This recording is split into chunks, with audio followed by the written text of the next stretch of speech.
那首先请我们的第二位同学，怎么称呼？叫烤鱼吧。这个烤打鱼皮是吧？这个名字起得非常的勇，我已经对你充满期待了。那我们请烤鱼同学先做一个简单的自我介绍吧。我的话就是我是211大学，然后现在是大4应届生。然后本来技术站主要是这个 C++ 跟 Go 的，但是也练过一些 Java 岗。然后实习的话是有一段在腾讯的实习，做的主要是关于一个营销平台的后端开发。然后关于这后端开发主要也做了3个事情。第一个事情呢，就是做了一个关于执行系统一个限流机制，通过这个限流机制呢去保障它一个全局调度的一个公平性。因为我们当前有一些大型项目，它会频繁的抢占调度批次，那我们做这个限流的机制呢，就是去保护那些小型的项目，不要长时间的处于饥饿状态。这是做的第一件事情。第二件事情呢，就是做了一个关于我们整个项目的一个可灰度的改造。因为我们项目是一个微博微服务的这样一个项目，那对它做改造的话呢，就要对它做这种类似于甬道这样一个全链路灰度的这样一个改造。那主要是分成 HTTP 以及这个 RDC 方面来进行对它做一个改造。这是做了第二个事情，就是做可灰度改造。第三个事情就是做了一些 MyServer 漫长线优化，主要是优化了一下这种身份页的场景下，提高它这种身份页场景下一个裁剪的速度。这是主要在腾讯实习做的这样3个事情。那个人项目的话，主要是做了一个 RDC 的框架，通过这个框架去实现了服务注册然后服务数据的序列化跟反序化。同时呢，也加入了像负载均衡，使用了这种参考了这个 BRPC 里面的这个 LA、LB 的这样一个负载均衡，去做一些简单的服务治理的功能。第二个项目的话是复现了一下 RAP 的协议，然后通过这个 RAP 的协议呢，在这个 RAP 协议的基础上去实现了一个 KB 存储的一个功能。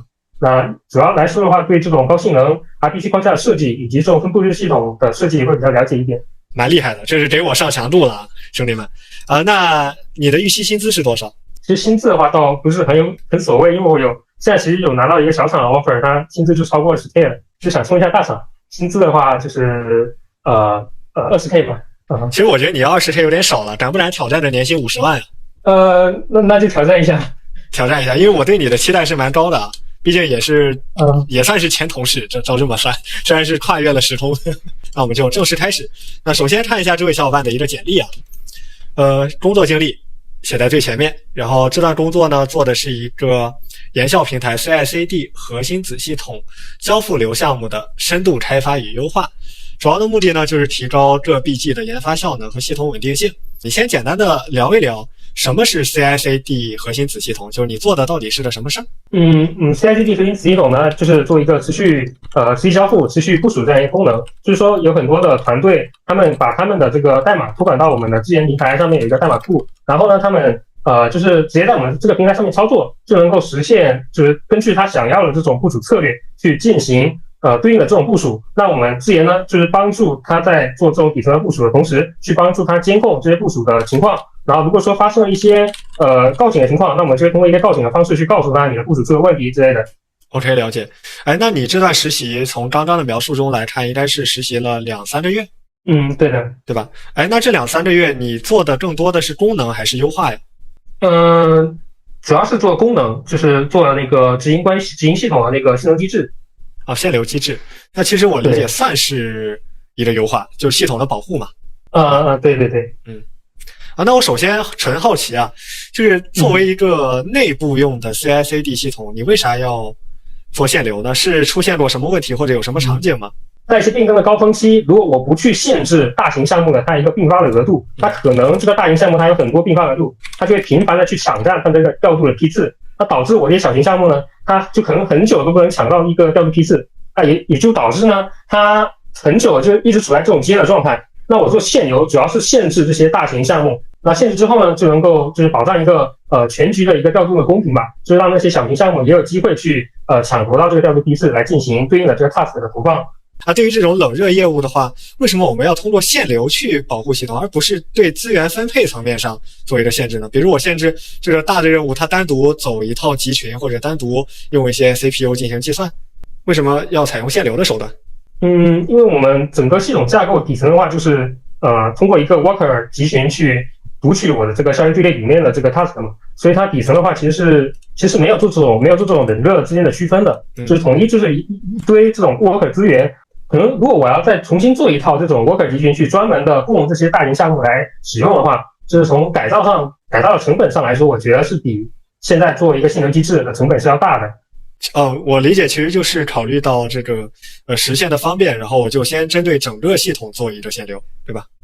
对的。你这样还是更多的是保护系统啊，你并没有去讲说我怎么样保证这个大业务占用资源很多的情况下，我的小业务能正常的得到资源。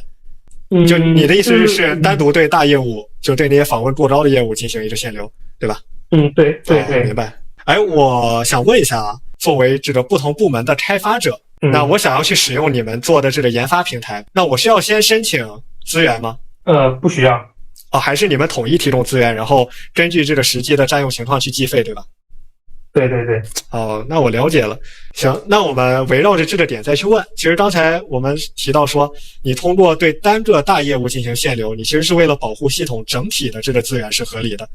那你觉得有没有更好的方案，能够使这个大小业务都能够正常运行呢？而不是针对大的业务进行限流？因为你要考虑一个点，就如果说这个业务它占用的资源过多，说不定它这个业务非常的重要呢。你如果对这个业务进行限流，影响了它的一些部署构建，会不会产生实际的一些损失呢？对不对？可以根据你各个项目的需要嘛，你其实是可以去申请更改你的这个限流的这个并发额度的。那你可以考虑把这个很重要的这个项目呢，它的这个并发额度申请的更高一点。这是我想的第一个点。那第二个点的话，就是我了解到像CDA 的话，应该是有这种优先级的这种方式嘛。那你可以尝试把那些比较更重要的这些业务呢，它的这个 task 的这个优先级提得更高一点。那可能我的这个 worker 的话呢，就能更好的，就是更快的去先处理这些优先级比较高的这些 task。还有别的方法吗？别的方法。举个例子啊，我不知道你们有没有遇到过这种场景，就你刚刚提到说要对整个业务进行限流，对吧？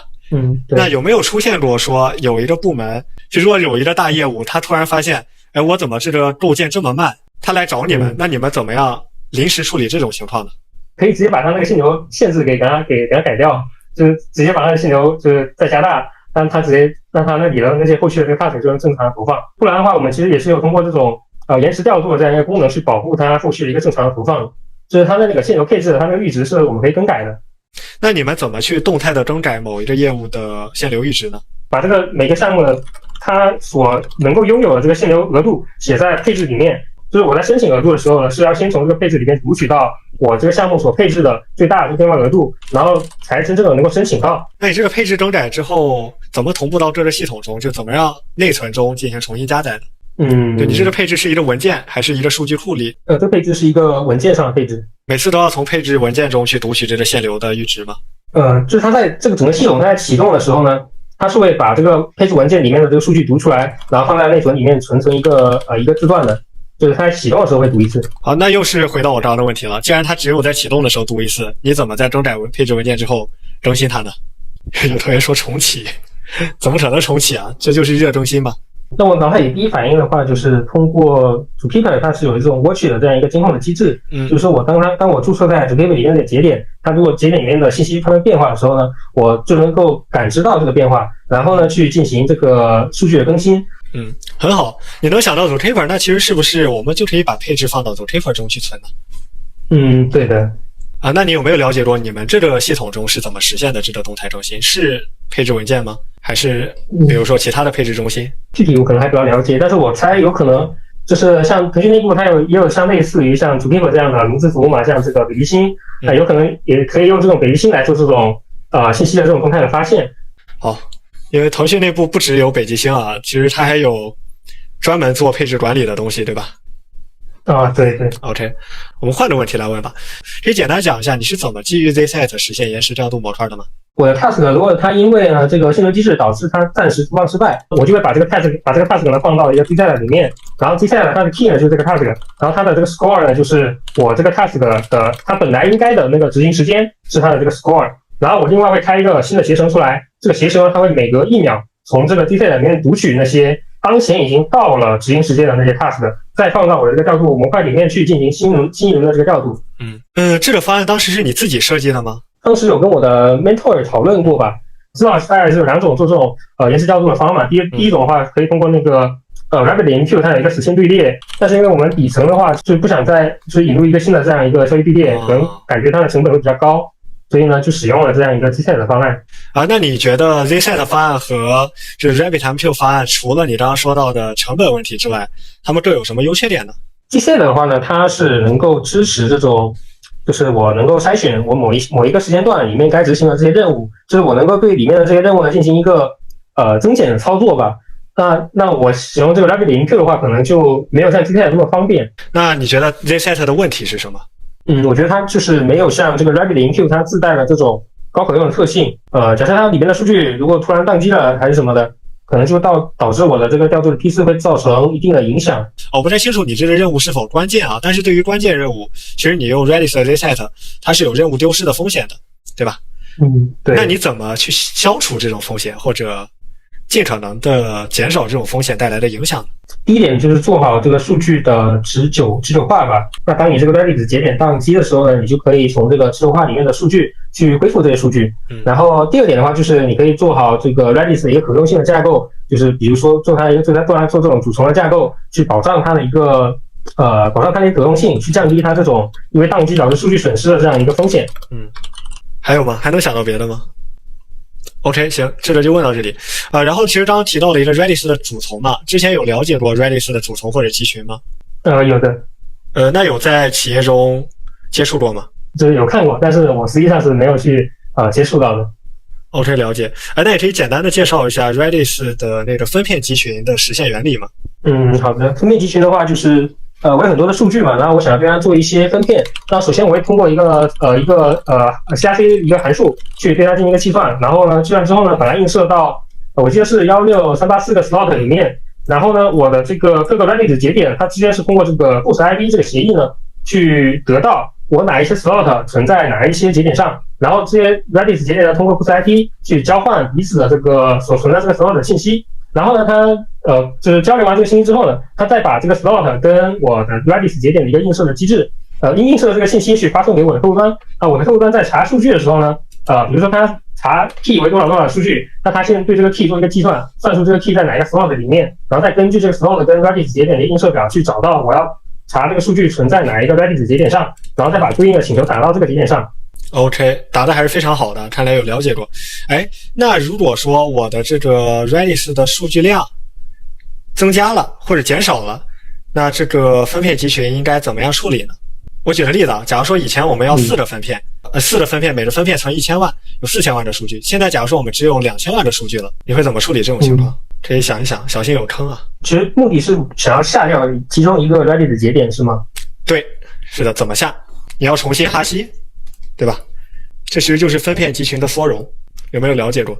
就是这个问题我其实没有了解过，但是我有联想到一个很类似的这样一个方式，就是比如就是那个负载均衡里面有那个一致性哈希的算法。对，就我不知道那个跟这个是不是有关系啊？就是像一致性哈希的话，它是对于每一个这个节点的话，都会有一些虚拟节点嘛，然后在一个虚拟环上去排布这些虚拟节点，然后这个虚拟节点之间有一些区间，然后我的这个请求打在某个区间上，然后它就会找到临近的这个虚拟节点，然后把这个请求打到这个虚拟节点所对应的那个实际节点上。那当我要下掉其中一代服务器的话，其实上就是把2个这个对应的区间进行一个合并，然后这个区间请求就合并成一个区间了。你能想到一致性哈希是好的，但是其实 Redis 的分片集群缩容可能并不是这么做的，其实它主要还是通过这种迁移槽位的方式，把数据从一个位置迁移到另外一个位置。然后一致性哈希其实我们目标就是为了减少节点变更带来的影响，对吧？对的。OK， 能想到这点也是不错的。然后再往下看，对交付流项目做可灰度改造。我操，这句话写的非常牛逼啊！这个涉及了好几个大的功能，就是这个灰度功能的开发中最能体现你技术实力的一个点是什么呢？我觉得最难实现的话，一个是对它一个流量的进行一个梳理吧。第一个就是因为它是一个 Web 微服务的这样一个架构，那其实它的流量其实分成很多个类别。第一个类别的话，就是我在 HTTP 请求的地方反过来是就是前端，我接收前端的请求，这个时候是 HTTP 请求，然后我这个请求到了我的这个业务处理层，它中间又是一个 RPC 的这样一个框架，中间是通过这个 TRPC 来进行这种各种微服务之间的这种联系的。那我要怎样去保证一个灰度流量精准的去打到我想要的那个灰度节点上？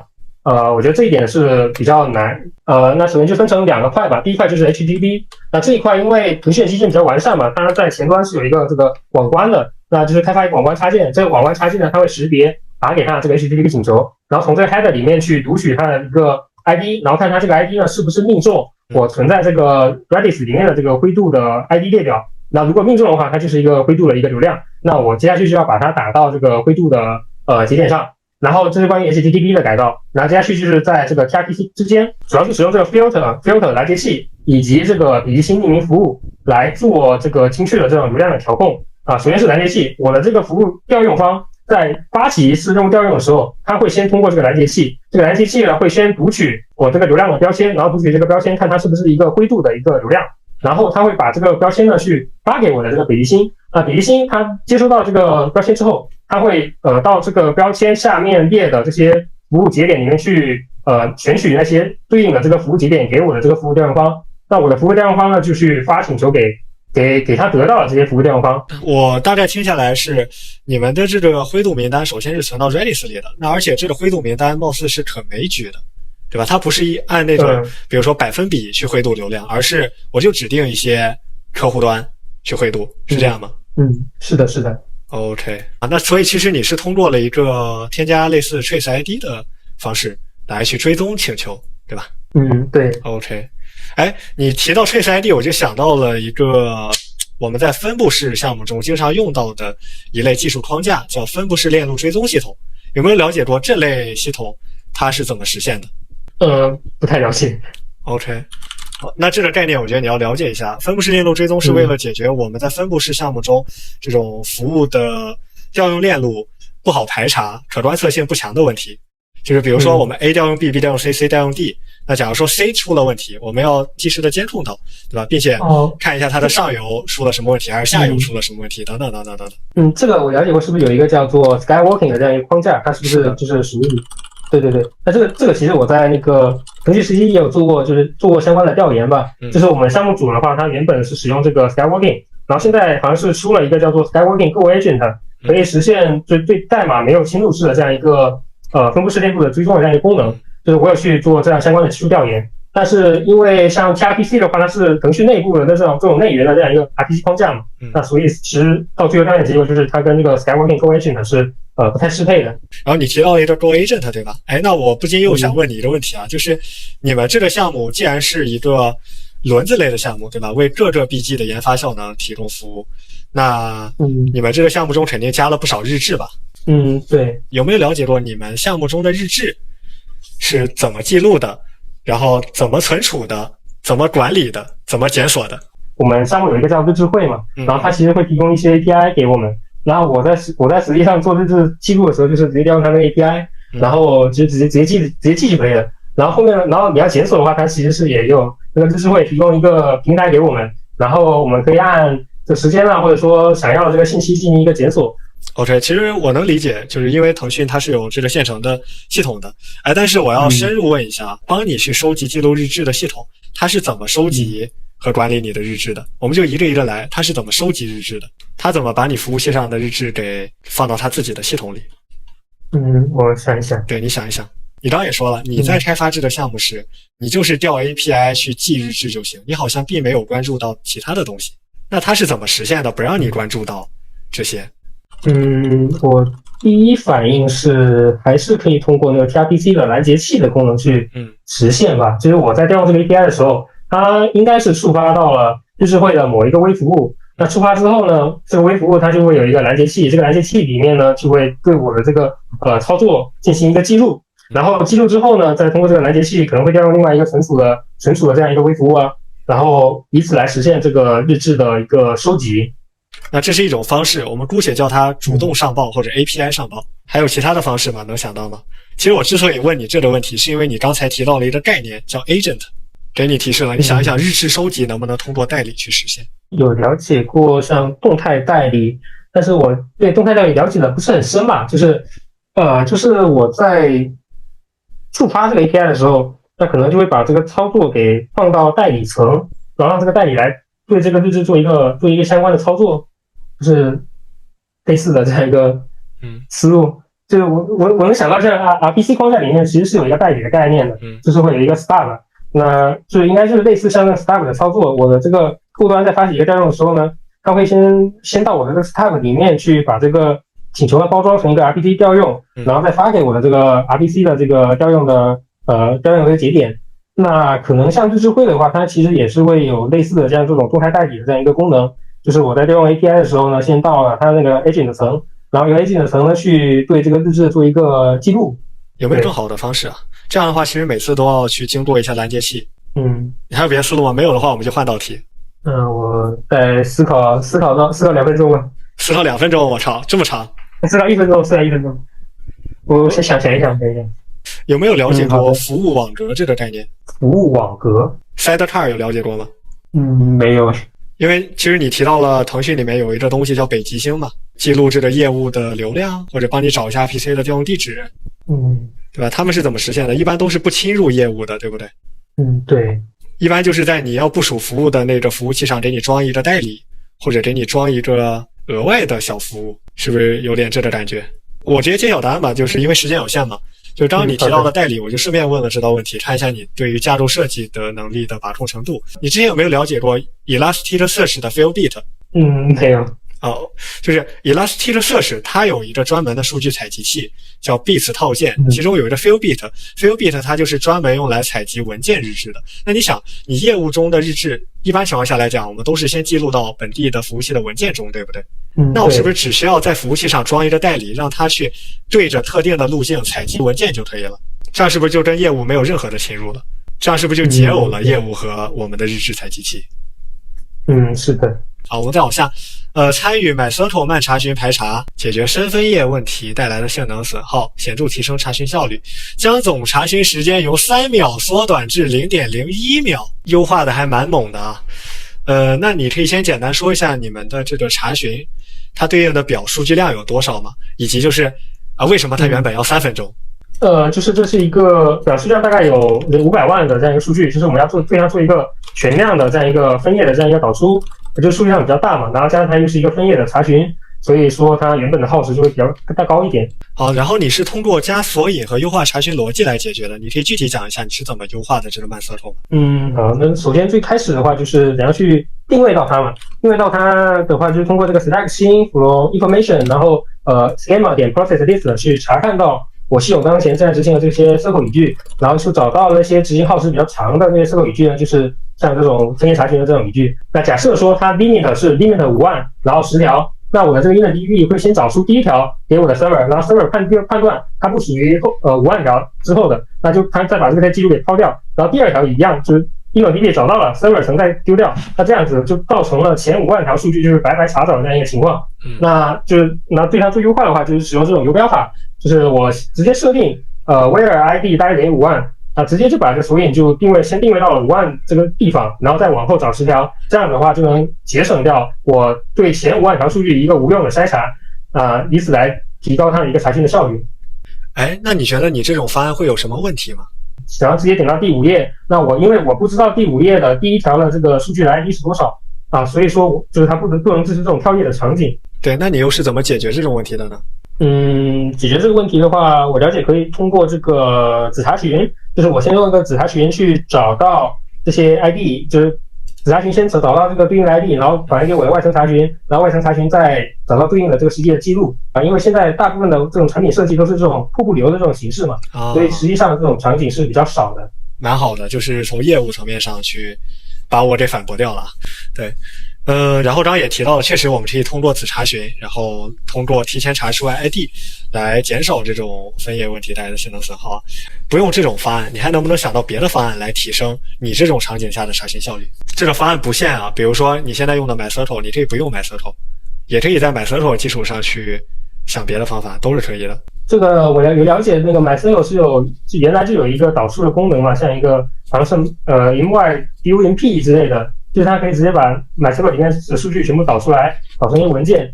那其实我们经过实际的这个测试之后，就是发现它的性能其实差不太多的。那你想要更快一点，就是首先就可以考虑用 Redis 嘛。像 Redis 这种内存型的话，它的这个速率的话肯定是比 MyCircle 要更快的。但是我不知道对于你的场景，它每次要导出的数据量有多大，会不会一次导出个20万、30万之类的？而且还有个问题如果说我单次导出的数据量挺大的话，你这个内存能装得下吗？现在就500万条，我觉得应该还 OK。你每一条有多少列啊？它记录的数据量比较少嘛，就是列数其实不是很多，就具体我也记不太清了。就是其实我们是打算把它全量的导出到这个Redis 里面，所以我觉得对于 Redis 来说，500万条应该数据量级应该还好。但关键的问题是你要用程序来做这个导数功能，你查出来的数据它是要加载到你的程序里的吧？它是要占用你服务器的内存的吧？你这个服务器的内存你觉得能装得下吗？一口气的话应该是够呛，但是你可以考虑这样做一个分批的操作嘛，就是比如说我这里也是一个分页查询，那就可以考虑说我每次就分页查询一批，然后我放一批，查询一批，再放一批，就是用这样来解决这种内存的一个问题。是可以的。那如果说你导出500万条数据，中间有那么10万条错了，怎么办？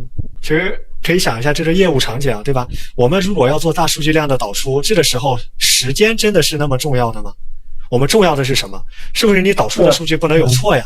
对吧？500万条漏了一条，我操，我他妈再重新导一次，这是不是很恶心很难受？对吧？对。那接下来你能不能自己去跟我来聊，你会怎么把这个系统设计好呢？怎么实现大数据量精准的将数据导出为文件？就是你对这个时间要求性不太高，那我第一批先导出到内存，然后我把这一批呢存到磁盘上，然后我再把内存里面的这批数据呢去导入到我的这个Redis 里面。不好意思，我要打断一下，就是你要认真听我的问题啊。我现在说的是不考虑你做的什么 Redis 了，就是怎么实现大数据量精准的把数据导出为文件，跟 Redis 没有半毛钱关系了。很常见的一个需求嘛，比如说我作为一个管理员，我要分析我们这个面试刷题网站这个近1个月所有用户的刷题记录，那这个数据量可能就非常大。我有了解过一些相关的大数据技术吧，比如说像你可以用这个 MapReduce，你可以用多个这个节点，比如说你每一个节点就负责一部分的这个MySQL 的一个导出，然后每个节点负责一部分，这是一个 map 的阶段嘛，然后最后再进行一个整体日志的一个归总，那就是到这个 reduce 阶段。能想到大数据处理是很好的，但是我又要问你了，你觉得针对这个场景需要用到大数据吗？需要用到你刚刚说的 MapReduce 吗？就可能有点杀鸡也有牛刀了。2000万以下的数据，我个人觉得都没太大的必要用 MapReduce。一般大数据，我们首先数据它就是存在这种大数据引擎里的，比如存在 HDFS 里，对吧？存在其他的引擎里。那你现在的数据就是存在数据库里的吗？而且你 MapReduce 一般是要做复杂计算的，你这都不涉及什么计算，不就一个分页查询吗？对吧？那用 MapReduce 干啥？那就你还是分批的去进行导出嘛，然后你记录一下。每次分批的这个下界 ID 和上界 ID 是多少，然后这样子呢就方便你在某一批数据出现错误的时候呢，我再重新的根据这个 ID 去再查一遍这个数据，就避免了这种出现一个错误就全部重来的这样一个场景。是的，你肯定要保证说，首先数据要拆批，然后每一批的话你要做一个控制。假如说你导一个大数据量的文件，可能要导个半小时，你不可能因为最后的那1分钟的数据错误就导致你整个半小时重来吧，对不对？对。那还有一个很关键的问题，大数据量它会占用很大的内存啊，你可以通过分批导一批，释放一批。那但是呢，它其实还是会占用你的系统的其他的资源的。你怎么样保证有大数据量文件导出任务的时候，你的服务器状态良好，并且不影响其他任务的执行？这里能聊的就非常多了，从架构层面再到代码实现层面。我能想到的第一点就是，对系统做一个实时的监控吧，就是我肯定是有一些进程去负责这个数据的导出嘛，那我就是要动态的去监控这些进程，发现就看他们的这个 CPU 占用，如果发现某一个进程 CPU 占用太高的话呢，就去考虑先把这个进程给下掉。然后因为这个的话，因为这个导出任务的话，其实不是特别紧迫的这样一个需求嘛。那第一点就是做好监控。那第二点的话，就是我理解可以尝试提高这种磁盘 I/O 的性能吧，就是因为你一个数据要先放到内存，然后再放到磁盘上，那其实这个过程这个磁盘 I/O 的之间耗时的话也是比较高的。那可以使用这个 InAP 来做这种内核态和用户态空间的一个共享，减少你的这个磁盘 I/O 的一个耗时。还有一个就是先对你的这个整个机器的配置做一个评估，就是你要能够，就是你要在做一个导出的时候，你要先决定你这一批导出的数据量多少，就是做好这个数据量的限制，不能让某一批的这个数据量太大了，那这样可能就会导致一个进程直接就是CPU 飙高嘛。对，然后暂时想到的是这3个。对，其实你能想到什么优化磁盘 I/O 啊、监控啊，包括评估数据量都是非常好的。但是其实这个问题的核心还没有达到位，就是大数据处理任务不要影响到整个服务器，或者说不要影响到整个服务器的其他任务。你怎么能做到尽量不要影响呢？假如说就一个人，他要下载500万条数据，其实你给他晚下载一会儿或者慢一点，是不是没有什么影响？对不对？我们要优先保证其他人的导出能正常执行，不能让一个人就把我们系统资源占完了。其实就很像你一开始提到的这个 CI/CD 的核心子系统的限流机制。对，那你怎么实现这个呢？我理解就是我的一个服务器有多个 CPU 嘛，那可能我一个 CPU 负责这个数据量的导出，然后其他 CPU 去负责这个其他的服务。那我可以考虑像 gRPC 它里面的这个 bthread 里面有一个叫做 work scaling 的一个机制，任务它会先投放到我的这个task group， 它里面有2个队列，一个是 RQ 队列，一个是 remote 队列。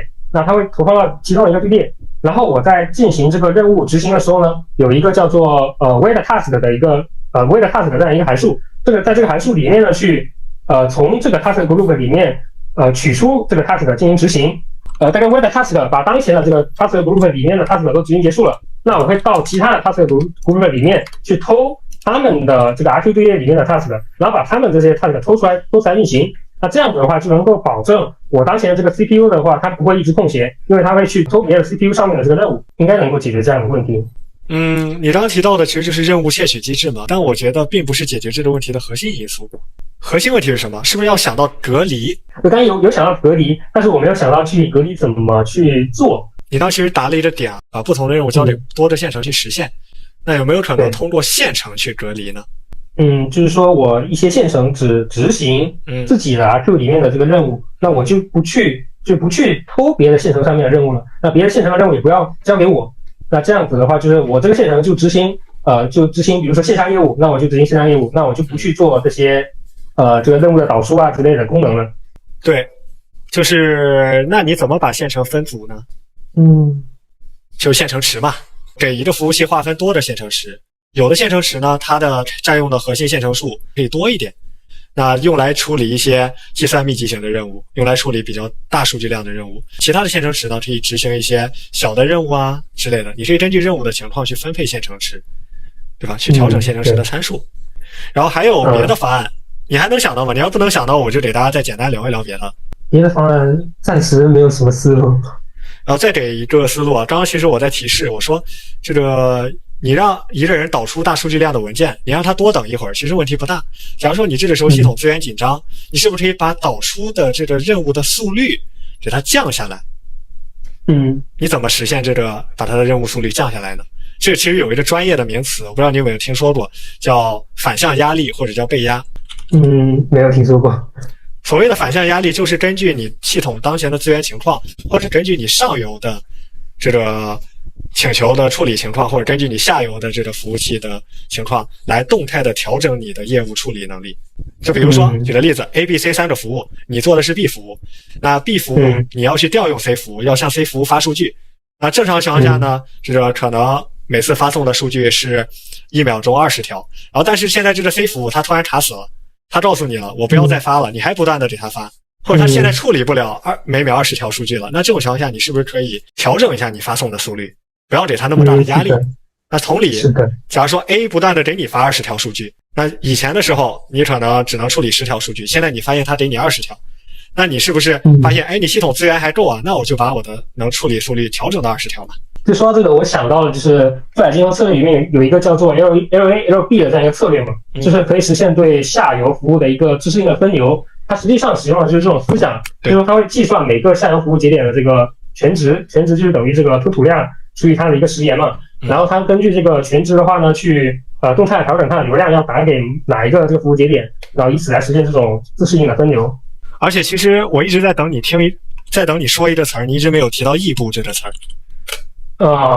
对，其实你刚刚都说到队列了，对不对？你刚刚都提到了任务排队了，那你应该要想到异步啊。比如说现在我的系统接收不了更多的任务了，处理不了更多的任务了，那每个任务就让它异步去提交，然后让它去排队，然后等我系统有时间了，我再把这个任务捞出来去执行呗，对吧？只要发现系统资源紧张，那我就先不执行某一个任务嘛。对的，对。其实你肯定是知道异步的这个思想的，只不过我估计因为面试比较紧张，没有想到这个。对，就感觉可能自己想的太简单了，所以就把这个想法给否决掉了，然后就开始想后面的。尽可能多的去说方案嘛，简单的、复杂的都说。对，好的。然后其实我们再把这个问题展开一下，如果说不是单个服务器，那多个服务器的话，你就可以把计算任务动态的分配到多个不同的服务器上，那你可能需要一个调度系统，有一个调度机制了，对吧？是的。OK， 行，那因为时间有限啊，其实也没有时间去问你的这个项目经历了。我们今天的大多数的面试都是围绕着你原本的业务场景去扩展的。然后大概就到这里，你看一下还有没有什么其他的问题？很多场面试了嘛，就是在我能够输出一些知识的时候，或者是比较顺利的，比如说当我讲到一些像这种 gRPC 的这个 B-Thread 的实现啊，或者说这种无手化的这种操作啊，或者是像这种 LA、LB 这样复杂键的实现之类的这种可能就是不会太八股的这种知识的话，就过得比较顺利。但是他如果不问我的话，我应该怎么样把我这些知识展现给面试官呢？就是怎样触发我的连招呢？好问题。我先反问你几个问题啊，就是你觉得我今天的这个面试难度怎么样？跟你其他的面试相比？难度属于是我面试里面偏高的吧。就是因为很多涉及了很多这种场景的这种设计。然后我再问的问题就是，你之前参加的面试有没有遇到像我这样，就是没怎么去触发到你连招的？也有，比如说像上次面快手的话，就是就纯问我八股嘛，然后就我也没有机会去讲太多的东西。这个地方我要先给大家解释一下，因为每一个公司它要招的人是不一样的，面试官擅长的方向也是不一样的。你想，假如说我本身不是做 C++ 这个方向的，或者我对这种框架可能了解的也并没有那么深入，那我可能会问他这些东西，但我不可能一直围绕着这个问，我肯定是要在我关注的范围内，或者说我们公司需要的这个业务就需要的这个技术范围内去考察它。我可能更多的是关注候选人他的一个系统设计能力，然后他对于这种我们常用的中间件，比如 MyCircle、Redis 还有 MQ 之间的这个使用的能力。对，所以不同的面试官他的问的题肯定是不一样的。刚刚聊到对，你还有什么问题吗？还能在哪些方面再做提高呢？OK， 两个问题。第一个，怎么引导面试官到自己擅长的领域？像今天这个面试呢，其实我更多的就是从招后端的角度去问。那我也是假设我们是一个做业务的公司，所以问了很多业务方面的场景题。那这种情况下你怎么去引导？其实我觉得你刚刚面试中已经做到了一些点了。就是我在问你一个问题的时候，你跟我说感觉有点像什么其他的机制。我问你那个 Redis 分片集群怎么缩容的时候，你跟我聊一致性哈希，那我觉得是加分的。虽然说你没有达到我原本的问题的点，但我觉得你能提到别的概念是加分的。那关键你怎么去引导呢？我的建议是从简历出发去引导。你像我今天其实问的问题全部是从你的工作经历出发的。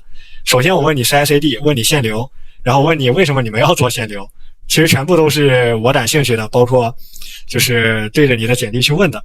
那如果你觉得有一个地方你担心面试官问的过深，或者担心他揪着这一点不放，那我建议你把这一点写的内容稍微少一点。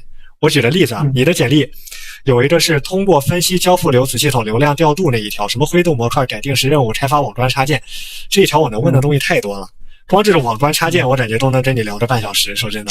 那如果你希望面试官聚焦在某一个提问，比如这个我问你这个身分页问题怎么解决，对吧？这一点我除了问这个之外没啥别的好问的但是我会给你发散一下，我会问你除了这种方案有没有更好的方案，因为有的时候我会觉得你的这个方案不一定是最理想的，对吧？然后或者说我刚刚问了你，我说这个你身分页会不会存在别的问题，你也说了跳页，这个答得很好，跳页的话就不好解决，但是你也跟我说了怎么解决跳页，以及你的业务场景就是这样的。我不知道你有没有提前准备，但是你这个回答的就很好。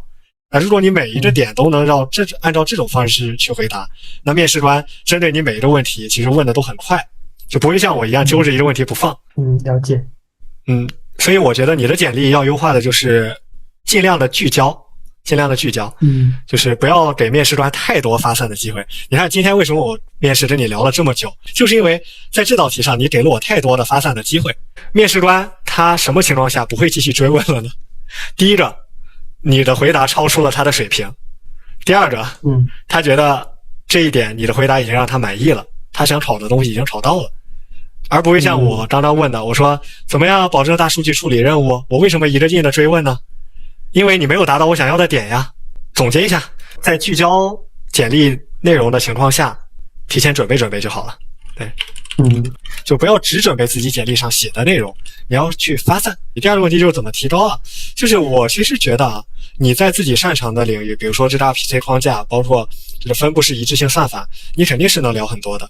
面试官他又不可能专门去学习过这些东西，所以大概率在这个场景下，你能跟面试官聊得有来有回，而且面试官不一定能考住你。那你接下来的提高呢，就肯定是在后端的这个技能上，就是除了你自己擅长的领域之外，你要能够在通用的后端技术领域上超过大多数人。那这个是我觉得你要做的事情。就现在你已经有2个可能是90分了，但你其他的东西可能是60分，那现在你要做的就是把60分的东西变到80分。能明白吗？所以你接下来要去把 MySQL、Redis、MQ 还有 ES 这几个技术学一学，尤其是你简历上其实没有提到 ES 嘛，没有用过。就如果你接触过 ES， 其实虽然说面试官不直接考你 ES， 但在聊方案的时候，你可以多跟面试官聊到一种方案，这对于面试官来说，你觉得是加分的啊，就这个意思吧。不了解。就通过今天的这个面试呢，我觉得50万我不会给到你，但是我觉得你进大厂是没问题的。就你别看很多题目我一直都在引导你，好像你一直都在卡壳，但是其实也能检验到你的水平还是 OK 的。对，就包括你在聊自己的这个做过的业务的时候，我觉得还不错。但是有一些点，我觉得你回去还要再思考一下，就是比如你的这个 CI/CD 除了限流机制之外，如果用资源隔离机制，就是或者其他的方法，有没有更好的解决方案来应对这种大业务的问题？好，总结一下，学更多技术，然后把简历的业务了解得更深入一些。OK， 好，那我们这一场面试就到这里，感谢你的参与啊，也希望这场面试能让你有一些收获吧。好，谢谢逼哥。没事，继续加油。这个50万还只是一轮面试官啊，一般你要面大厂的话有好几轮，可能我只是其中一轮的面试官，所以说你想拿到这个薪资真的是不容易啊。OK， 反正希望对大家来说有收获吧。然后刚刚这一轮面试，其实我们聊的东西太多了，其中有一些面试题可能是在我们面试上有的，有一些可能现在还没有，但后面也会陆续补充。大家如果要面试刷题的话，一定要来看一下我们的面试鸭。